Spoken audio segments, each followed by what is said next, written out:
Good evening, everybody, and welcome. Hopefully, you can all see me here on YouTube. It's an absolute delight to be here with you all this evening, and I'm really thrilled to be bringing this wonderful triple launch event featuring Rishi Dastidar, James McDermott, and Isobel Dixon to you all this evening. It's a real delight. So without further ado, and absolutely delighted to welcome our brilliant guest poets this evening. I declare this wonderful triple launch of new poetry collections open. Hello to everybody who's joining us on YouTube. It's really wonderful to know that you're all out there and watching and joining us. And thank you so much for being with us this evening for some really wonderful poetry. So without further ado, I'll tell you also a little bit more about these books and these wonderful collections that we're launching tonight at Nine Arches Press. I'm Jane Kemain, editor at Nine Arches Press, and these three wonderful new books that we have out in April, May and June 2023 have a unique and common thread. In their various ways, the poets in these books draw on unique viewpoints on the environment, on animals, nature, climate change and place, and also our place amidst all of it, proving once again that eco-poetics is not limited to one established gaze or standpoint, but contains multitudes, just like the amazing planet that we live on. Within these poems, there is grief, wit, camp, panache, beauty and fury. And here are sea creatures, sea gods and sea shorelines, as well as tree lines and beautiful leafy woodlands. And in between all of them, music, dancing, fireworks and laughter, laugh out loud moments, and moments of silence and stillness. So it's a real delight this evening to be launching Wildlife by James McDermott, Rishi Dastidar's Neptune's projects, and Isobel Dixon's A Whistling of Birds. Our first reader this evening is Rishi Dastidar. To tell you a little bit about Rishi and then about his book, Rishi's poetry has been published in the Financial Times and the BBC, amongst many others. He is a fellow of the Complete Works and a consulting editor at the Rialto magazine. A poem from his debut collection, Ticker Tape, also from Nine Arches Press, was included in the Forward Book of Poetry, and his second collection, Saffron Jack, also from Nine Arches Press, was published in 2020. And also, surprisingly by Nine Arches Press also, in a very wonderful way, The Craft, A Guide to Making Poetry Happen in the 21st Century, which unsurprisingly is a brilliant and essential collection for writers of all kinds of poetry with all kinds of tips and brilliant things in it, which Rishi was the editor of and co-editor of Too Young, Too Loud, Too Different, Poems from Malika's Poetry Kitchen from Corsair. So Rishi's new collection, Neptune's Projects, is a wonderful mix of the surreal, the strange, the true and the brilliant. At times frightening and a sort of read that will really shape the way that we look at the climate crisis. This is also a book that gives very bold consideration to the starkness of those choices, but it's not a book that's without humour, and in Dastidar's brilliant style, this book is a post-apocalyptic jig and reel with poems that are compelling, deadpan, and yes, strange, thrilling and alive. Roger Robinson says of this collection, there's always been an intersection between poetry and the natural world. Now here comes Rishi Dastidar's Neptune to add wit, postmodern panache and mythic irony to the tradition of the open sea, a richly rewarding read. Please, this evening's first poet, will you give a big round of applause and welcome Rishi Dastidar. Oh, wow. Thanks very much, Jane. A complete accident that the drink happens to be pink as well to go with the book cover. But, you know, hey, branding, what can you do? I've been doing it for 20 years, so it seems to be second nature. Yes, Jane talked about this being eco-poetics. I go one step further and call it apocalyptic poetics. And those of you who are seeing the skies above Canada and New York right now might sort of feel that that's a bit on the money, but hey, what can you do about it? You will get the idea of what Neptune is going on about from this first poem, which is called Feeling Aquamarine. 1. Throughout all of the following, remember that I am a god. 2. I know that does not have much currency these days, but still. 3. Fire! 4. Only joking. 5. But the point is, once I had power, people worshipped me. 6. Because of the rage and torment and vengeance I could summon with just a beat of my heart. 7. And so the puny vessels you put upon my body were utterly at my mercy. 8. How I felt when I got up. 9. Not that I ever slept. When you are nearly all the world, you never rest. 10. If you think I am sleeping, you'll be sleeping too. 11. And forever is a long time, boy, let me tell you. 12. Oh, this screed justifying myself to you when, without me, nothing. I was the lab from within which you dragged yourself to shore. And you repay a godfather like this? 13. Having me choke on a vortex of plastic ducks somewhere in the Pacific? 14. You bastards. Even the sharks never did that to me. 15. You didn't hear it? That was an anchor slipping, a mast snapping, an island sinking. 16. I am only capricious if you think I am capricious. 17. I bet you don't fancy your chances of finding out. 18. Sing me a sea shanty, sing me to shore, sing me to rise from the depths, sing me into your body where I will rouse you to the restlessness you know has always been there. 19. The tide is the best lullaby, the moon my best invention. 20. Don't call me Poseidon. I hate that. So you get a feel for Neptune and his way of viewing the world through that. Here's another one that has him, how should we say, wandering through our world and perhaps wringing his hands at what we are doing and our inability to do anything about what we are doing. It's called Neptune's Concrete Crash Helmet. I rest my head for a moment on the cool concrete wall of the art gallery, and in its undulations I can feel the past trying to break out of its unexpected vertical tomb.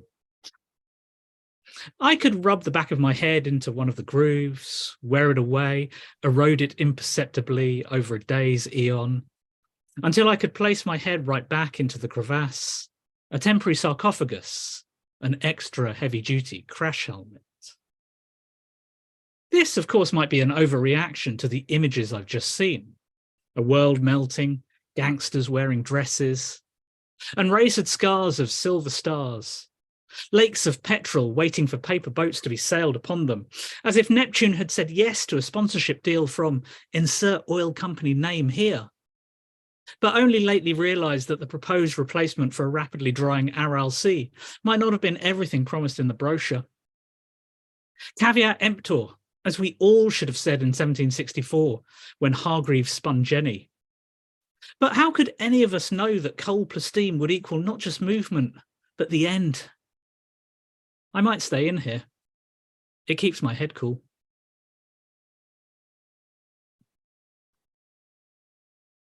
And I think we all know that as certain parts of the planet start to become even more uninhabitable than they are now, that they're going to have massive ramifications and impacts upon all of us, which this next poem touches upon in its way. This is called Test Card Heatwave. Mostly what I see is the fuzzy sort of nothing that comes from seeing too much too fast. A distinctly indistinct pattern, which is insistently telling you that if you crack me, do your signal noise thing that apparently your temperament and talents make you well suited for. So you kept being told by people who could read your eyes, but not your heart. Well, maybe you might just save the world. Oh, but probably not. I mean, we've all seen the news, the hot news, the burning news, the apocalypse won't be as warm as this news. But you know the real headline is, Fortress Europe can't keep out all the climate change migrants. And all the brand onions you slice while wearing your thin on-trend suit won't put that into culture, will it?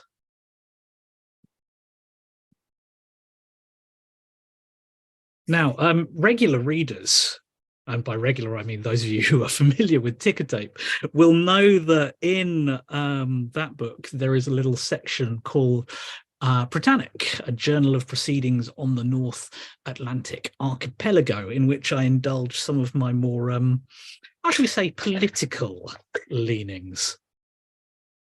And I promised in the end of that section that there would be a second edition of Britannic, and I've delivered on that promise in Neptune's projects, and now I'm suddenly aware that I sound like a politician, so I should really bloody stop.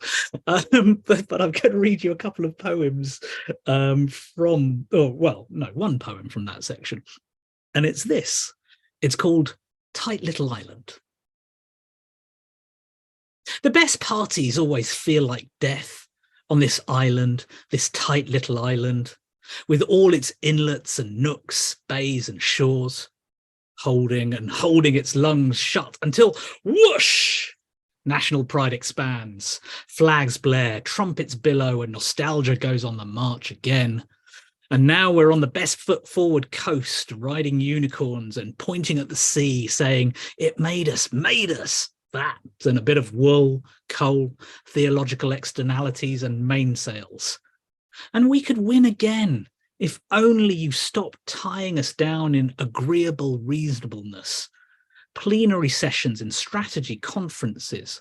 But no, really, we wouldn't need to go to all this bother if only we could kiss Joan Greenwood as Peggy in Whiskey Galore once, just once, shipwreck our ambition in exchange for the breath of life.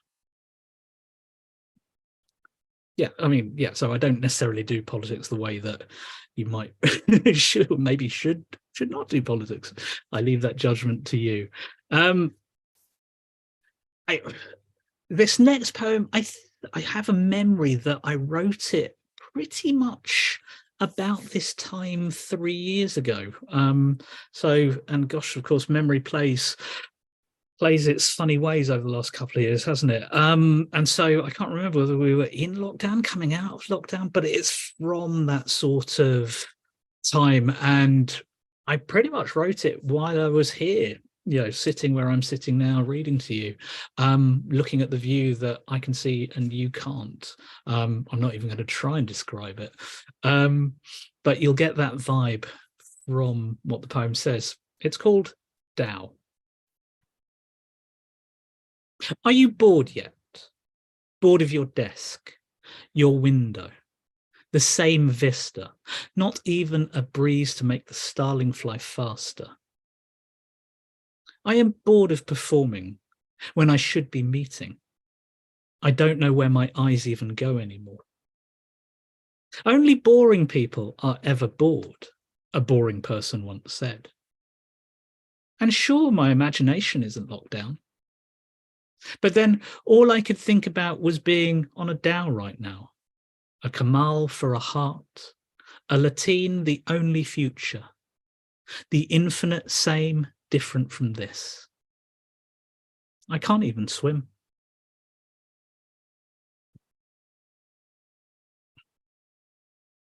And this next one is true as poems get, in that I did actually have the dream stroke nightmare that this poem started from or came from.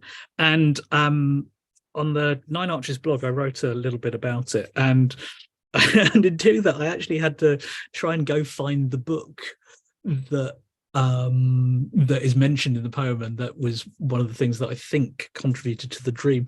And I got a bit of a shock, frankly, when I found the book online, and I mentioned it in this blog, that I couldn't believe that something this genuinely scary was on the shelves of the school, of my primary school in Brent in northwest London, when in the early 80s. You're like, they either trained us a lot more hardly in North London back then, or just didn't give that much of a monkeys about this sort of stuff. But anyway, I digress wildly, but then you'll see why in the poem.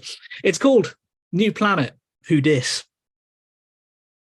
Of course, poems that start, oh, this was a dream, are dull, but honestly, this was a better than average one in that I dreamt it 38 years ago, and I still not only remember it, but carry it with me like a good luck charm. Though once I tell you about it, you'll more likely think of it as an amulet of doom. Anyway, I must have just watched 2001, and you know how fucked up that, and so our future is. I digress, but I'm pretty sure the film triggered the dream, though at this distance, who knows or cares, right? Anyway, there I am floating about, not spacewalking, space drifting, space mooching, space loitering. Oh, hold on. I've remembered what might be a contributory factor stroke input strand to this dream, reading a book of disasters. Hang on, what was a book of disasters doing in a school library? I mean, was it a conscious attempt at priming us that violence, mayhem, and fate and the unpredictable alliance between all three and the resulting random outputs are the only constant in life, so get used to it, kids? Anyway, in this book was an account of how on their return from space, some cosmonauts were incinerated because the hatch on their capsule didn't shut properly. And of course, I should go to Wiki to tell you more about this, but this isn't that kind of poem. And right now I'm kind of out of love with footnotes. I mean, how much baggage am I actually meant to carry on this whole living trip?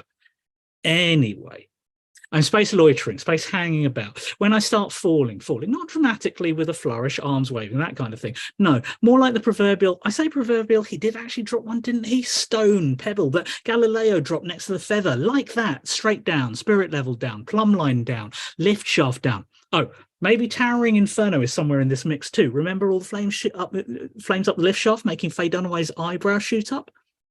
Anyway, the point is down. I'm going down, and I'm going still inside the spacesuit. No rotating or piking or somersaulting, just arrow, ramrod, cannonball, whatever. Sonic boom through all the wispy hair bits of the atmosphere, not slowing down, even though I know the physics says I am. And I'm not burning up either, just a white heat Michelin man with a body-borne Hoover and a grudge and on, even though it makes it sound endlessly slow, which it wasn't, because then there is a desert, no, canyon type thing, arid, not sandy, and definitely a cactus, and land without me leaving a mark on the ground, not a trace, a thud, on impact, a sound, not a dust mote, an atom disturbed.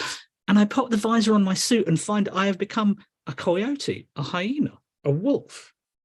What, you want a moral too? Fuck off.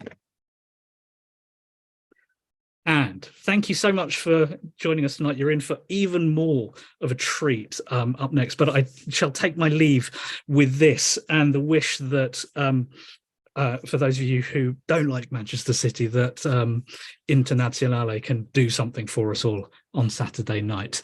This is called Neptune Clough.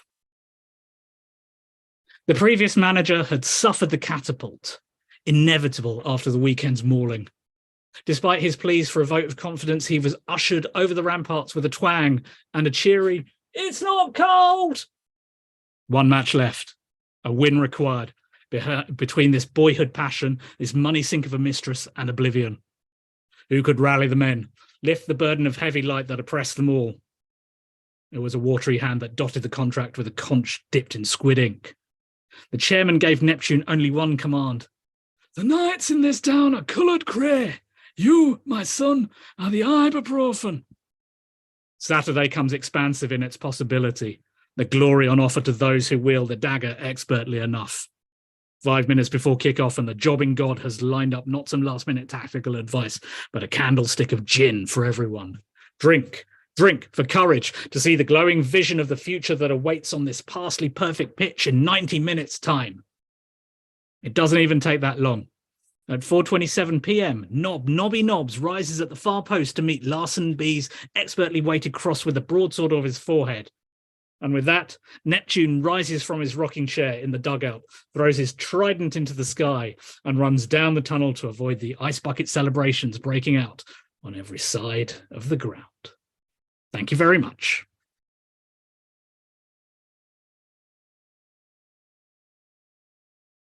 Thank you so much, Rishi, for that wonderful performance, for poems that are myth-making, subversive, brilliantly political, fizzing, full of lyrical inventiveness.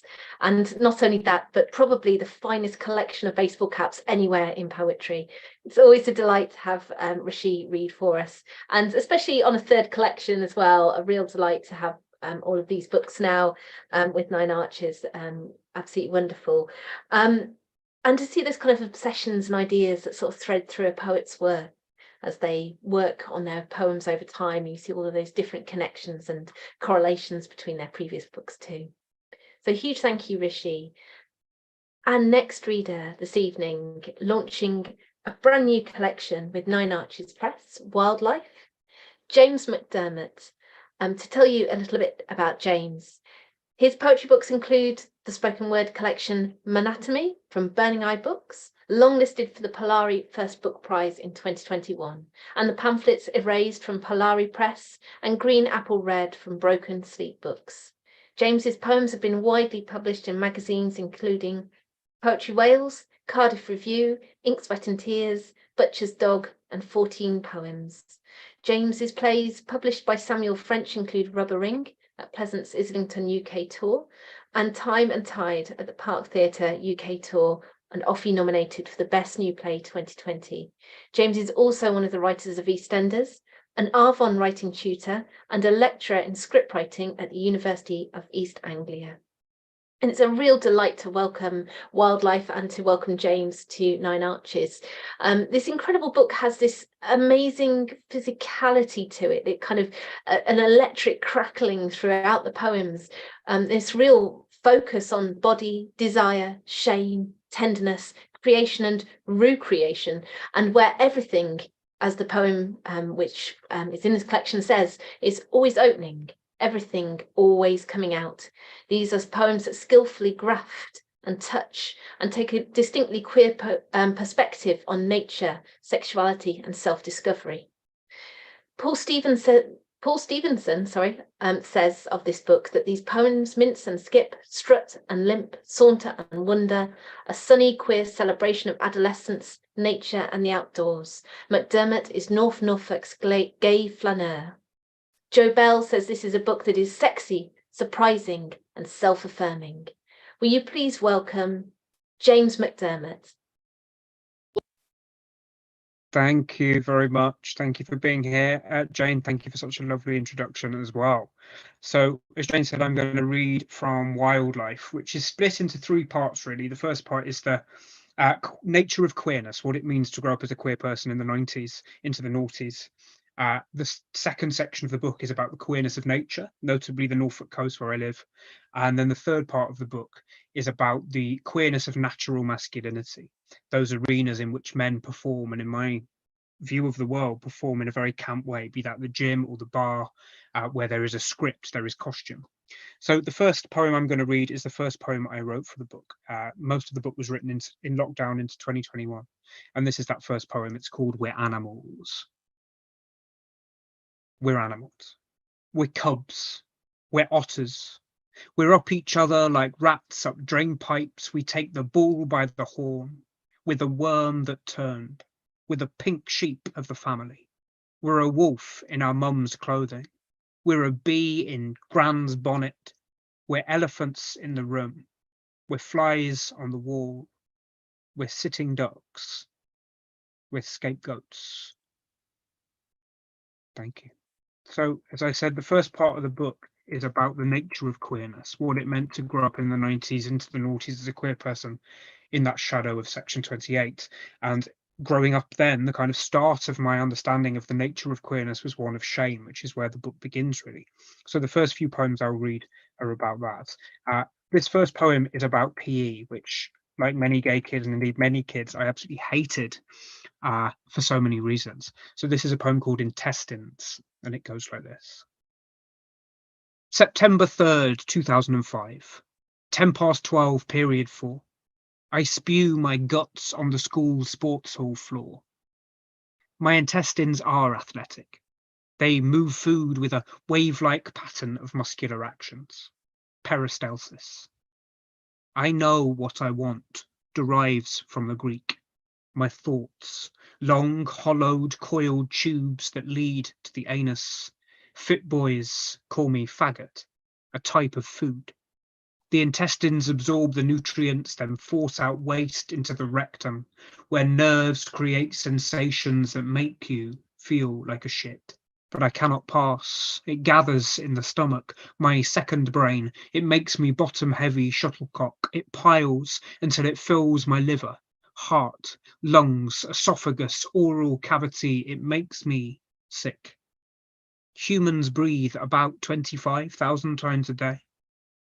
Humans are the only animal to blush. Thank you. So when I started at secondary school, I was a larger gay boy, and then when I realized I was gay and I couldn't do anything about those internal feelings, I got obsessed about controlling my outside if I couldn't control my inside, and I started to over-exercise and under-eat, and this is a poem about that. It's called The Weight. You call me out as fruit because I am a lad with pink lady atop my head. To be tiny target, I eat nothing but Granny Smith. You mark me, light in the loafers. To become light, I eat only Coxes, medium-sized. Apples are 80 calories, russets are fat-free. You teach me homo in tongue of reduction. Reduce myself, turn myself to cider, flammable. You brand me faggot, which means kindling. I learn to burn.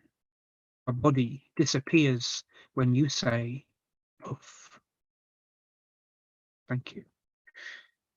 So these next two poems were written reflecting on the shame and thinking about where did that come from? What had I internalized? What had I heard or been exposed to when I was growing up that made me feel like this? And this first poem is written after Richard Scott, who mentored me through the writing of Wildlife, thanks to a Developing Your Creative Practice grant. And his book, Soho, was incredibly transformative for me. I read it in 2018 when I started writing poetry, having written a lot of plays up until that point, but no poems. And he was the first writer I read who wrote about gay shame. And so I wanted to write this poem as a thank you to Richard, really, and as a way of exploring where that shame might have come from. It's called Shame Stone. Ages 5 to 26, when a boy stares, smirks, smiles, kisses, my face flushes as blood rushes, pushes my shame to the surface. A stone at the centre of my cherry, tart flesh surrounds a pit with kernel inside, the drilling worm that turns green apple red. I'm 5 a day, cricket ball small, shame rises, bobs on my body of water. It unfolds like a note passed around class. Is my shame like that boy from school who passed that note around? Who I didn't like then and don't like now? Is my shame like the first boy I dated? Who made me hard? Who sucked me dry? Who shoved me to the side of my life? Who made me put pen to paper to write him sonnets? Does my shame feel like 90s comics? Judge Dredd, Dandy from my childhood, juxtaposed images, actions, snatches of dialogue, something I hang on to but mean to throw away. A comic book baddie, nobody can destroy, the Joker, how bent on taking me hostage, taking over the city of my mind. Superhero, who can turn shame's poison into petrol, into medicine, into poetry. All these shamed selves live in me like annual rings in sweet chestnut.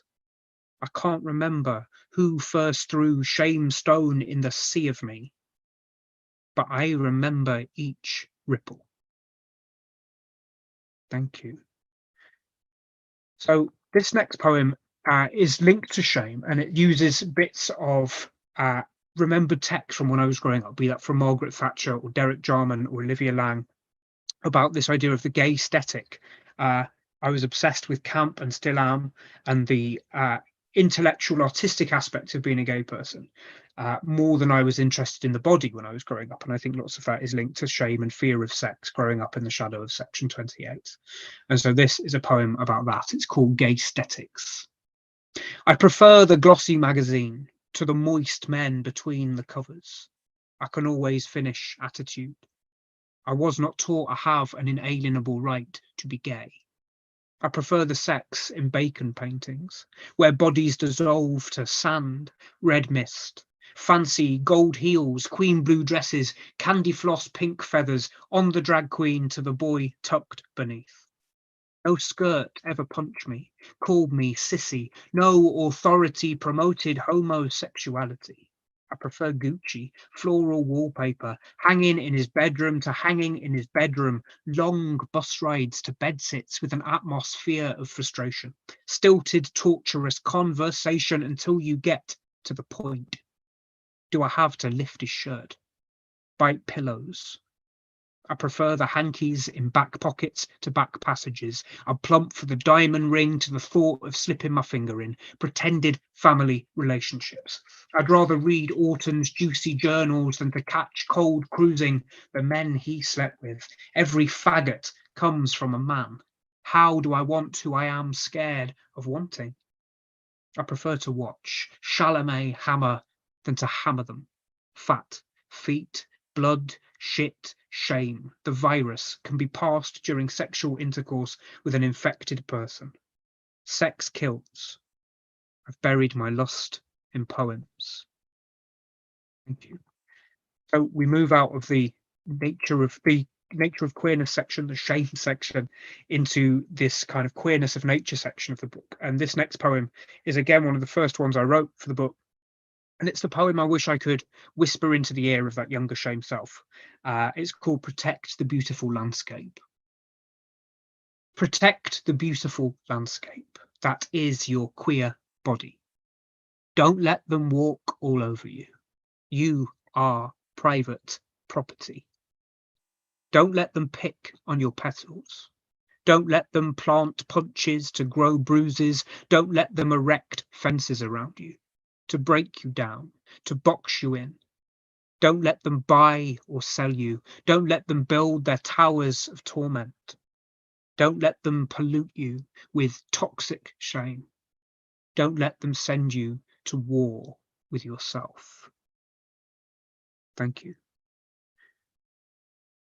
Next one I'll read is about walking in Norfolk and how using Google Maps can lead to quite a heteronormative walk. It's called Recenter. I Google Maps High Kelling to Weybourne, 57 minutes. This smartphone knows I'm male, 5'9", 10'3", so thinks it knows how long it will take me to walk. Assumes I won't mince it or skip, strut, limp. I won't be chased. 2.6 miles via Church Close. The easy route is to take the straight road, walk the blue line. Google guesses I won't follow my nose up dirt tracks, but I do. Cruise through Kelling Woods, traveller's joy, sweet violets, fungi, to find my own passage in the arse end of North Norfolk. Android shouts, recenter. I lose signal. I get lost. I reach my destination. Thank you. This next one I'll read was written after a collection that I read when I was writing the book. It's called Thinking with Trees by Jason Allen Passant. It's a beautiful book of poems about being a black body in natural world and how it felt to be a walker and how it felt to be read by what I think of as that kind of national trust stereotype of the white, straight, middle class, heteronormative walker, to not have that body in a natural place. Inspired me to write this poem about how it felt to be a queer body as a walker in North Norfolk. It's called My Queer Mind Goes for a Walk. When I saunter through Sandringham woodland, bluebells, blackberries, golden wonder, cheese and onion crisp packets, my body passes other walkers on the straight path. My epidermis feels their peepers burn questions into my flesh, as if I am prey, predator. Is that a queer body? Among brambles, ivy, a broken bike. Why does he mince through our woodland? Is it to cruise for sex? The sly foxes are at it like rabbits in the dog rows, cow parsley, fag packets.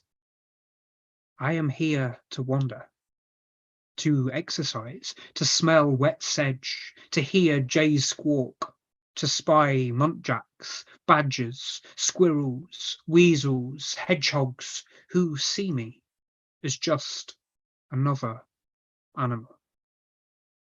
Thank you.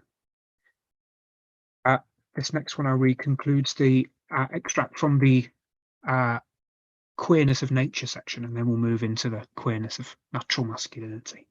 This is called How Queer I Live on Norfolk Coast, and it's about the queerness of Norfolk and the natural landscape.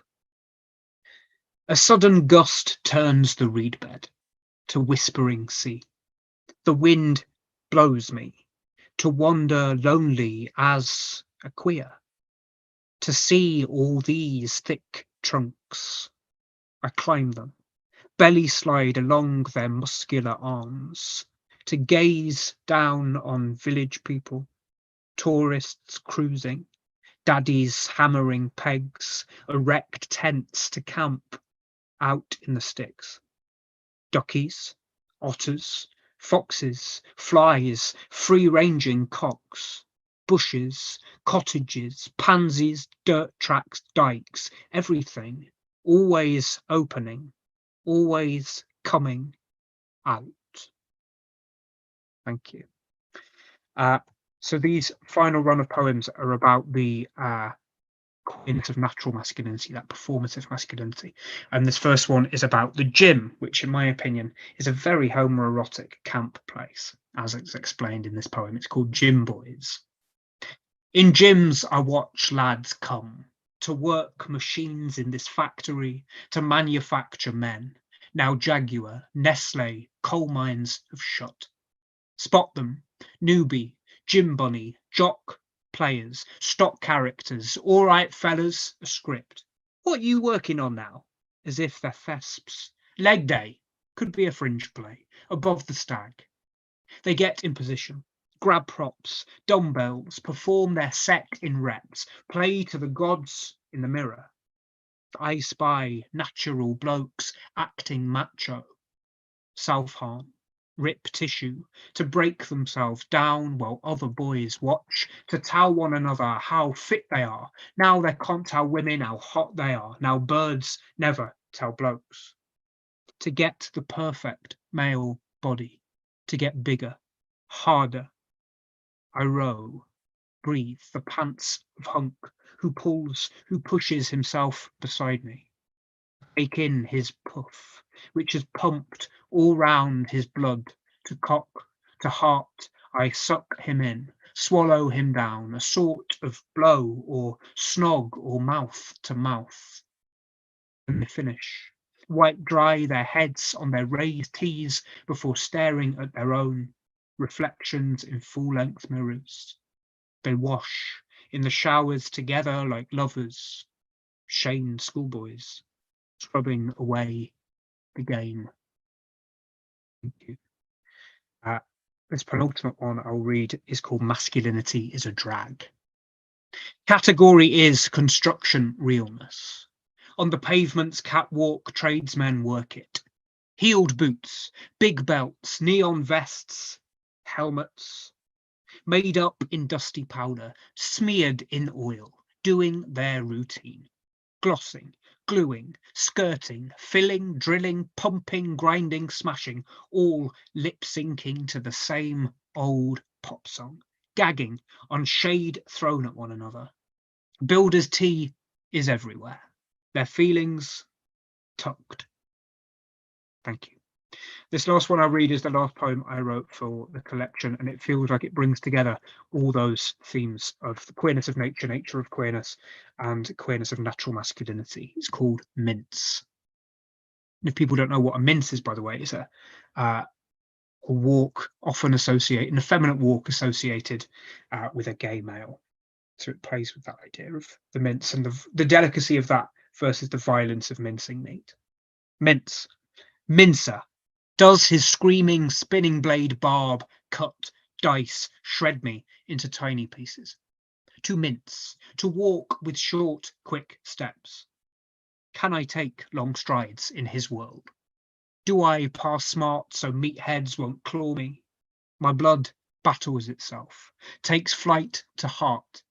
When meat is minced, bruised tissue releases juices to flavour sauce. Is my mince my nature? Just as lambs spring, do sissies skip their way to the grinder? Do I mince to align my trot with my unsavoury appetites? for true mints the effect to fashion closely bonded mixture, a soft texture. Is mincing learnt bearing? Cocks have taught this chick how to strut. Do I mince to peacock? Erect my tail, demonstrate to possible mates, or is mincing a march? A flamboyance of flamingos march in tight groups, heads high. When they flock together, they're called a stand. Is my mince camo, eggshell, nest, battle cry, begging call, bird song, a pheromone, secreted by skin glands to mark my state? There we go. Thank you so much for listening. They're poems from Wildlife from Nine Arches Press. I'll hand back to Jane. Thank you. Thank you so much, James. Congratulations on Wildlife, and what a wonderful reading. Those poems of performance and pink sheep,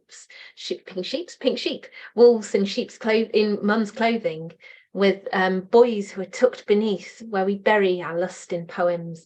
Such rich language in James's work, I think, and the way in which these poems are lively and acute. They have this kind of dynamic between the inside and the outside, and ultimately finding joy in celebration, moments of transformation, and challenging shame and expectations in a very powerful way. It's a real delight to publish these poems, and congratulations again on your new collection, James. Our final reader for this evening, Isobel Dixon, has a new collection, Imminence, waiting in the wings and about to take flight. I'm absolutely delighted that we'll be publishing A Whistling of Birds in just 2 weeks, and it'd be really, really wonderful to see that beautiful book here with us.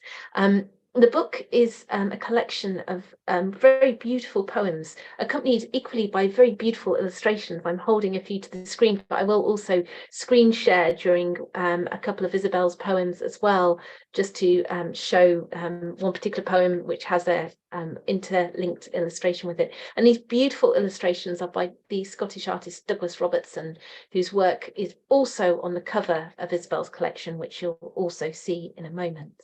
To tell you a little bit about Isobel, she grew up in South Africa, where her debut Whether I won the Olive Schreiner Prize. She studied in Edinburgh and now lives in Cambridge, returning frequently to her family home in the Great Karoo.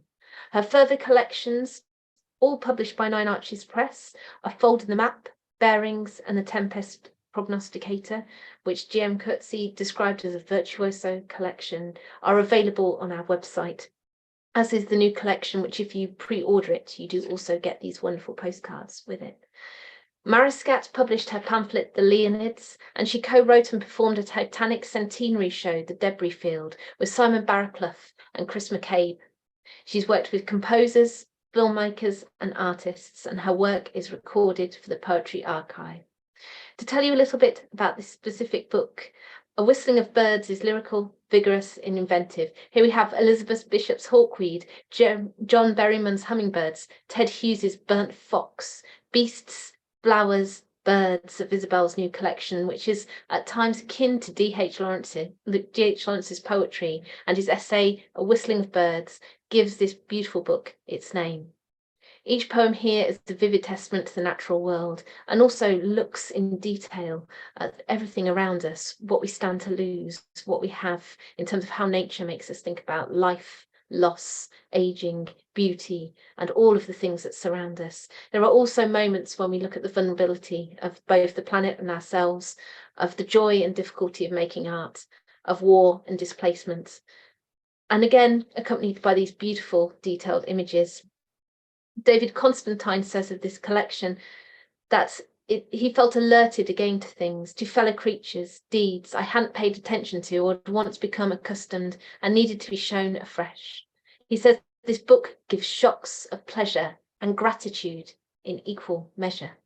Will you please welcome Isobel Dixon?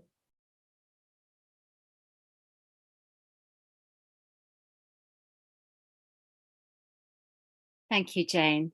And thank you, Rishi and James, my Nine Arches comrades. And thank you, everybody out there, for listening. I am so very, very proud to be published on this fine list. And thank you for those words, Jane. So A Whistling of Birds comes 7 years after my previous collection, Bearings, but has been forming ever so slowly for quite a bit longer than that, like a coral reef, bit by bit.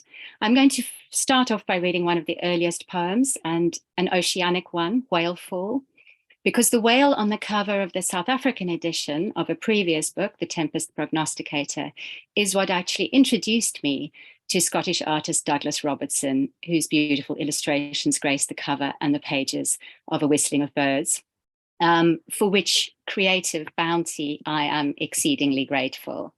And Whalefall is a poem about a kind of bountiful generosity, that of the body of a whale after its death.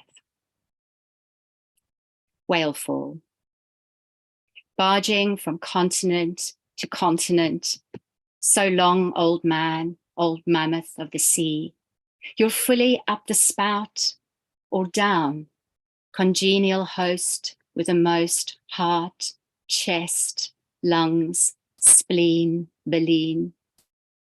I could swim through the arcades of your veins, and now you're slowly giving more, going that extra fathom deep, the ocean blizzarding your generous afterlife, the trickle down effect.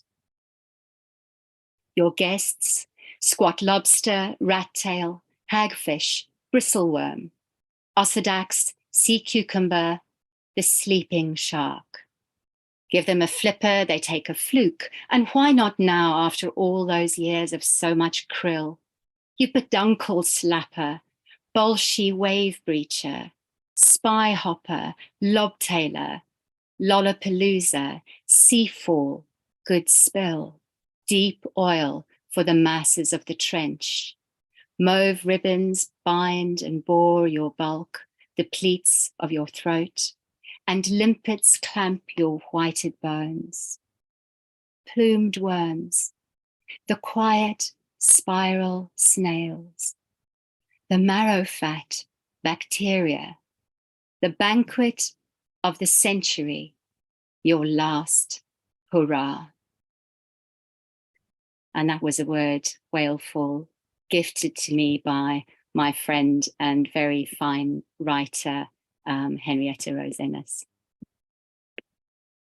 Talking about slow growing books, 6 years ago this month, I was reading in the most glorious venue in the New Forest with Michael McKim, Gillian Clark and Stephen Boyce, reading poems about trees that we'd written for a Warple Press anthology, The Tree Line, poems for trees, woods and people.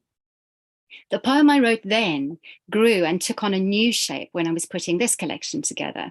And because Jane Kermain is such a brilliant and intuitive editor and had a hand herself in something of the new leafing of this poem in particular, I had to read it tonight with thanks. But also with sorrow, as I think of the trees in my own street just outside my windows that have been chopped down since I wrote that poem, the scandalous vandalism in Plymouth, and who knows how much of the massive ongoing losses of our great jungles and forests. It's called How the Light Filtered Through the Leaves. How the light filtered through the leaves. I have resisted forest thoughts for fear of finding not a wilderness, but only empty parking lots inside. Our just deserts, the dizzy heights, an arid spiral to the pool. I see a woman grip a stick of chalk, scouring her mind for leaves. One dusty shade of green, and oh, she should have looked. Pinnate, palmate, parallel is all she can recall. The veins and margins blur, recede. Tree ghosts, a page of scrapbook skeletons. A curtain's pattern, painted ivy twining round a remnant cup. I've never carved my name into a living trunk, but there are trees that have imprinted me. Orange, chestnut, poplar, mulberry, mood lighting, forest dusk, the creatures chirp and scratch. Some track an archivist preserved. The forest, though, was never portable, won't slide into the matchbox hatch. It is the opposite of that, though part of it, all now consumed.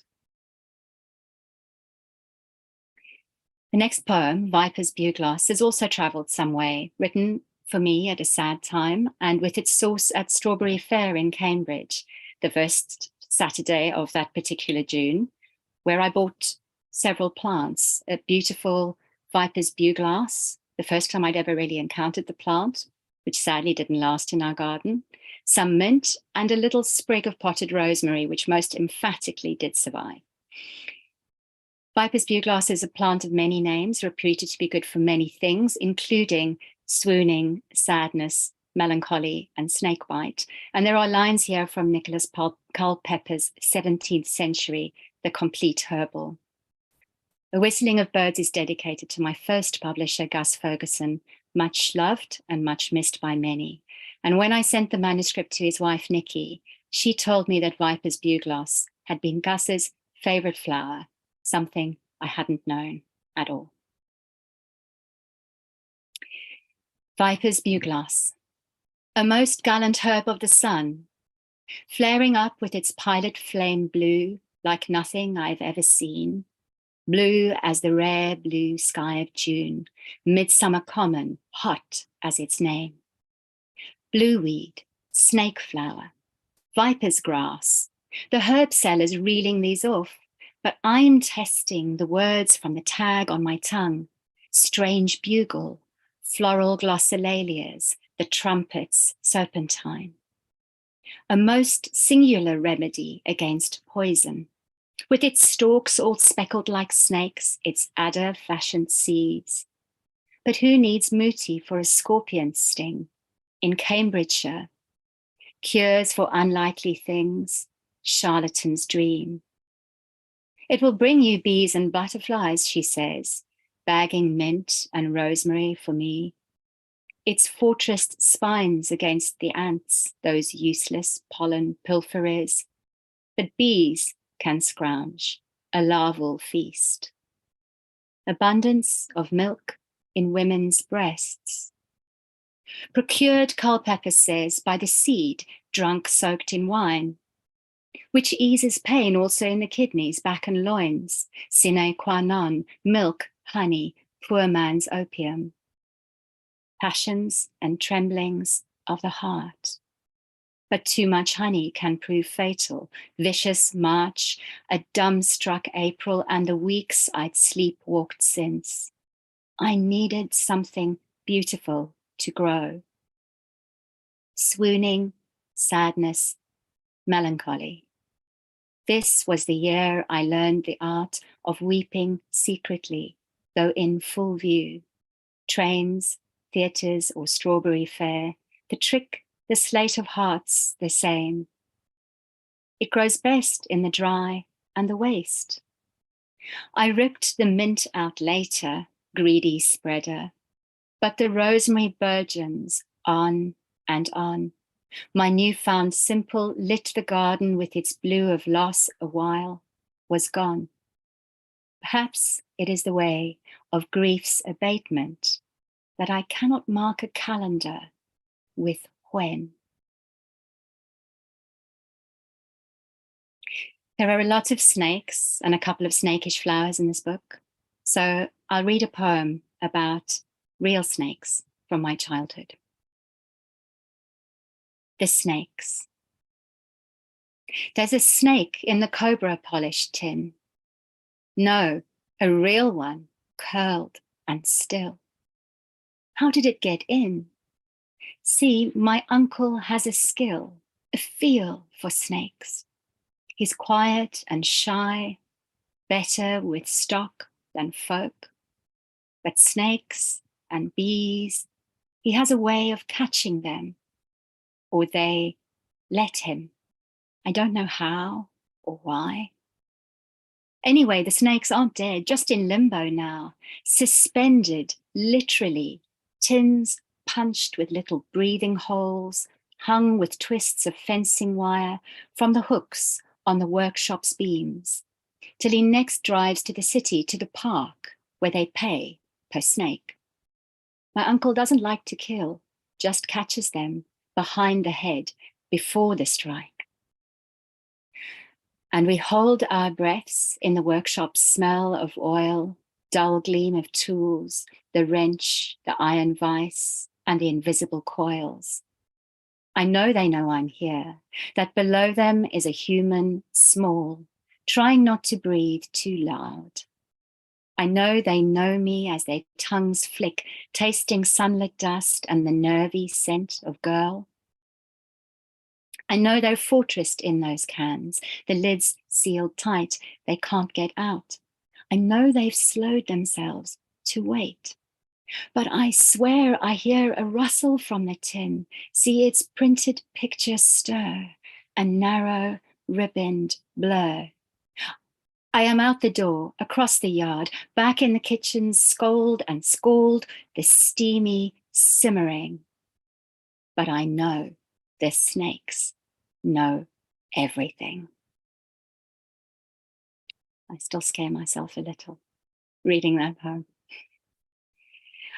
I always write about nature, and Doug Robertson is a superb nature artist, but our wish to do a poetry art collaboration found its form around a mutual love for D.H. Lawrence's iconic nature collection, Birds, Beasts and Flowers, published 100 years ago, but that's the copy that I picked up in York at the Minster Bookshop many years ago, even before I met Doug. At times, Doug and I both took inspiration from his Birds and Beasties, his meaning Lawrence's Birds and Beasties, as Doug would say, but at times we riffed off each other's work directly. So here's a bit of a riff of mine on Lawrence from the very first poem in Birds, Beasts and Flowers, Pomegranate, and several of the lines echo and interweave with his. Whereas at Venice, for my part, I prefer my heart to be broken, which is a wise choice, for it is. No doubt you have forgotten the pomegranate trees in flower. It was so long ago, and I another woman then. But no, I have not forgotten them, flowering pomegranates, oh, so red, and such a lot of them. Pomegranates to warm your hands at. It was a hotter land, and I merely a girl. In the dense foliage of the inner garden.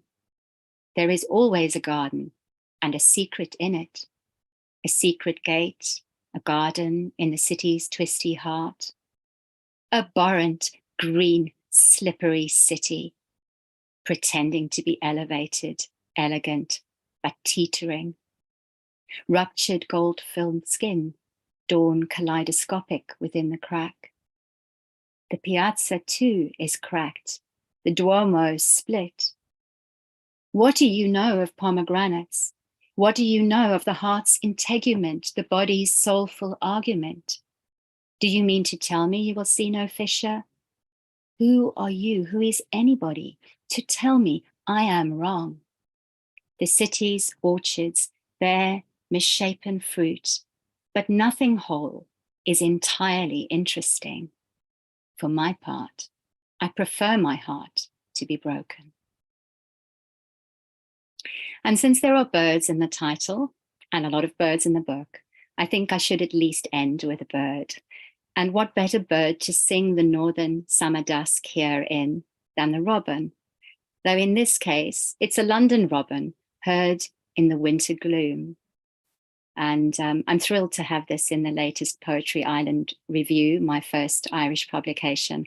I wish I could have mentioned all the publications because every single editor who publishes you along the way is a heroic figure to a poet. All of those commissions and journals are stepping stones to the books, and I'm very grateful. The Woburn Robin. A soggy King's Cross January. The days are lengthening by the minute every day, but still it seems incongruous to hear a robin singing, louder, prouder than seems proper on a grayscale Friday afternoon. Surround sound robin and his as if careless trill cascade. Hard not to believe he knows exactly how we're looking over shoulders, back and up against the very remnants of the light, trying to catch the minstrel on an ink-edged branch, half suspecting that the tune, its clarity, is piped in for a film shoot or some tourist luring pre-record. For after all now, who expects a bird, a city bird, to sing and sing like this? So thank you so much, all of you beautiful, invisible people like that robin I couldn't see, but could sense and could hear in that case. And thank you, Rishi and James, for your poems. And to Jane and Angela, who's not on screen, but also is invisibly doing great magical work for Nine Arches. It really is a wonderful, wonderful thought to be published on this list. And I'm very grateful. Thank you. Thank you so much, Isobel, for that beautiful, magical reading. These are poems as tonic for the heart, the mind, the soul, salve, restorative and dreamlike, full of green life, pulsing, alive, haunted and poignant. These are poems that transport and dive deep into the ocean and forest floors, counting losses and finding life all the sharper and sweeter for it as well. What a wonderful new collection. We're really excited about Whistling of Birds, and thank you again to Isobel Dixon for a wonderful reading, and also to all of our wonderful audience who've been joining us on YouTube. We have been checking back to see your comments, so thank you very much for being here this evening with us and for being part of this launch. It's really wonderful and very important for us at Nine Arches to continue doing these online launches. They're a great way of sort of celebrating new books, of making sure that everyone can come and attend our launch events as well. So it only remains for me to say thank you to my colleague Angela Hicken for all her work this evening. A great many thanks again if our audience would like to join us in a moment of applause from our many kitchens, living rooms and spare bedrooms, to thank Rishi Dastidar, James McDermott and Isobel Dixon, to congratulate all of those poets who I will now bring on the screen all together, to thank them very much for their wonderful new collections and to welcome those new books into the world, and to say thank you and good night to everybody. And we'll now do a little Zoom wave before we all vanish and go our separate ways. Good night and thank you, everybody.